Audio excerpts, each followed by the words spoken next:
Hi everybody, it's Wendy Wallbridge here with my new book, Spiraling Upward, the 5 Co-Creative Powers for Women on the Rise.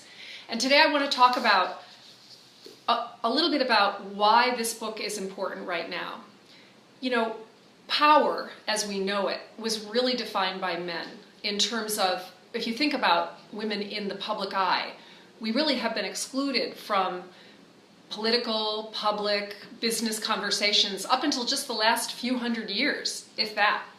And so what we find when we see that women aren't necessarily jumping at taking C-suite opportunities or pushing to get at the corner office, part of that is our hesitancy because we are a little ambivalent about power. And that's because power, if we look at the masculine defined version of power, it can be distasteful. It's usually lording over, control of, domination.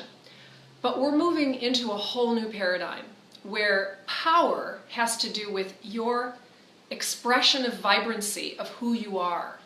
That is magnetic.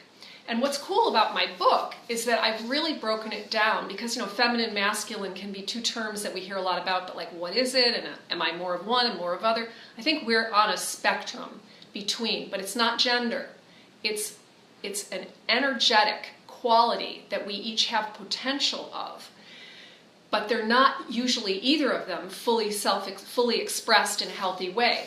So this book teaches you how to take advantage of your feminine strengths and your masculine strengths in a way that's really wholesome and fully expressed in 5 different ways. So in the way you show up in the world in terms of your presence, in the way that you think, how much do you churn over things or ruminate, and how do you let go when it's time to let go of something, a thought.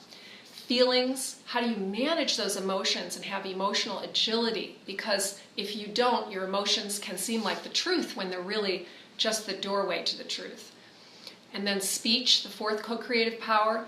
How do we articulate our value? How do we say yes when we mean yes and no when we mean no? Many other things with the co-creative power of speech.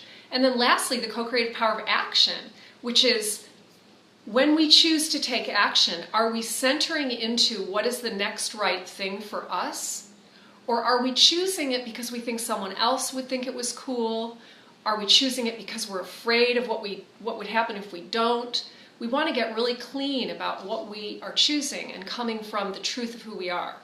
So I think you'd enjoy this book because I've boiled it down to real actionable ways to incorporate and take advantage of our feminine gifts and our masculine strengths in day-to-day practical tools. So enjoy.